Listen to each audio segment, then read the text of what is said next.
এইটো হিমন্ত বিশ্ব শৰ্মাই কথা কৈছে মই যদি এবাৰ কথা কওঁ মৰি যাম কথা কিন্তু ৰাখিমে তো কৈ গলো জুলাই মাহৰ 15 তাৰিখৰ আগতে সকলোৰে ঘৰত 10,000 টকা আমাৰ মহিলা উদ্যমিতাৰ চেক আমি আহি আপোনালোকক দি থৈ যাম ভিডিঅ' ৰেকৰ্ডিং কৰি দিয়ক অডিঅ' ৰেকৰ্ডিং কৰি দিয়ক 15 জুলাইৰ আগতে সোণাৰীলৈকে আহিম আমি ডিমলৈকে আহিম নাজিৰালৈকে আহিম শিৱসাগৰলৈকে আহিম আৰু আমি মামৰালৈকে আহিম আৰু সকলোকে 10,000 টকাৰ চেক আপোনালোকৰ হাতত আমি দি থৈ যাম এতিয়া আপোনালোকে এইটো কথা মোক নুখুদিব 10,000 টকা বিহালীত দি আমি আৰম্ভ কৰি দিছো ভুৱন পেগু ৰণোজ পেগু প্ৰদান বৰুৱাই যি দিনাখনে দিন দিয়ে সেই দিনাখনে আহি মই ইয়াত দি থৈ যাম মোৰ কোনো আপত্তি নাই মোৰ ফালৰ পৰা এতিয়া সব ক্লিয়াৰ হৈ গৈছে এতিয়া মাত্ৰ ভুৱন কেতিয়া দিবি এটা ডেট দি দে না হা এটা আপোনালোকক কোন তাৰিখে লাগে আপোনালোকে কক ডেট এটা বানপানীৰ আগত লাগে নে পিছত লাগে আপোনালোকক বিহালীত যেনেকে পালে তেনেকে ভুৱন পেগু ৰণোজ পেগু প্ৰদান বৰুৱাৰ লগত মই আলোচনা কৰিম তিনিখন মিটিং হ'ব এখন ধেমাজিত এখন আমাৰ শিলাপথাৰত এখন আমাৰ জুনাইত আৰু এই তিনিখন মিটিং কৰি মে মাহ নহলেও জুন মাহৰ ভিতৰত আপোনালোকক 10,000 টকাটো মই ক্লিয়াৰ কৰি দিম হ'ব ডাঙৰকে হাত চাপৰে এতিয়া আকৌ কোনোবাই ৰেকৰ্ড টেকত কৰি লওক জুনৰ ভিতৰত দিম বুলি কৈছো তেতিয়াহে মোক মনত পেলাই দিব পাৰিব হয় নে নহয় এতিয়া আমাৰ কাম হৈ গল চিন্তা কৰিব নালাগে 10,000 টকাটো আপোনালোকে পাই যাব কিন্তু 10,000 টকাটো শেষ নহয় বিহালীত যেতিয়া মই 10,000 টকাটো আই মাতৃসকলক দিছিলো এগৰাকী আই মাতৃ খুদিলো মোক ফটো তুলি আছিলে মাজনী আই মাতৃ ফটোটো নুঠিলে তেতিয়া মই কলো কি মোবাইলটো বেয়া নেকি বলে মামা মোবাইলটো বেয়া 10,000 টকাটো আজি লম নহয় নতুন মোবাইল এটা কিনিম এতিয়া কথাটো হল মোবাইল কিনিব নালাগে ঠিক আছে ভগৱানে যদি কেতিয়াবা মোক শক্তি দি আপোনালোকক মই চৰকাৰৰ পৰা ফ্ৰী মোবাইল এটা দি দিম কেতিয়াবালৈকে এতিয়াই কোৱা নাই লাহেকৈ কিন্তু এই 10,000 টকাটো আমি যোনদিনাখন পাম কংগ্ৰেছৰ মানুহবিলাকে বিহালীত উলিয়াইছিলে যে মামা এনে কৈছে 10,000 নিদিয়ে মই 10,000 দি দিলো এবাৰ ইলেকশ্যনত কংগ্ৰেছে তাতে ইলেকশ্যনে নেখেলিলে সব বিজেপি আনকণ্টেষ্ট জিকি গল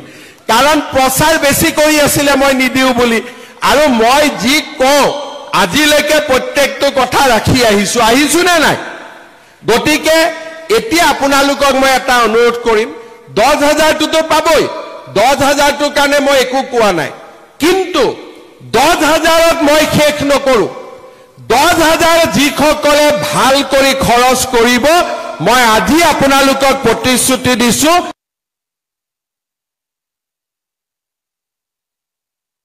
টকাটো খালি আপোনালোক খৰচ নকৰিব স্বামীৰ ব্যৱসায়ত খৰচ কৰক গাহৰি পালন কৰক গৰু পালন কৰক কিবা এটা উপাৰ্জনমূলক কামত খৰচ কৰিব 10,000 টকা এই বছৰ অহা বছৰ মই আপোনালোকক 25,000 তাৰ পিছৰ বছৰ আপোনালোকক মই 50,000 টকা দিম এইটো আপোনালোকে ভিডিঅ' ৰেকৰ্ডিং কৰি ৰাখি দিয়ক ভিডিঅ' ৰেকৰ্ডিং কৰি ৰাখি দিয়ক সেইটো দিম এতিয়া মই আৰু কেইটামান আঁচনি দিব খুজিছো আপোনালোকে জানি ভাল পাব যে আমাৰ অসমত যেতিয়া প্ৰথম ৰেচন কাৰ্ডখন ওলাইছিলে তেতিয়া ৰেচন কাৰ্ডত চাউল আছিলে আমি দামেদি কিনিব লাগিছিল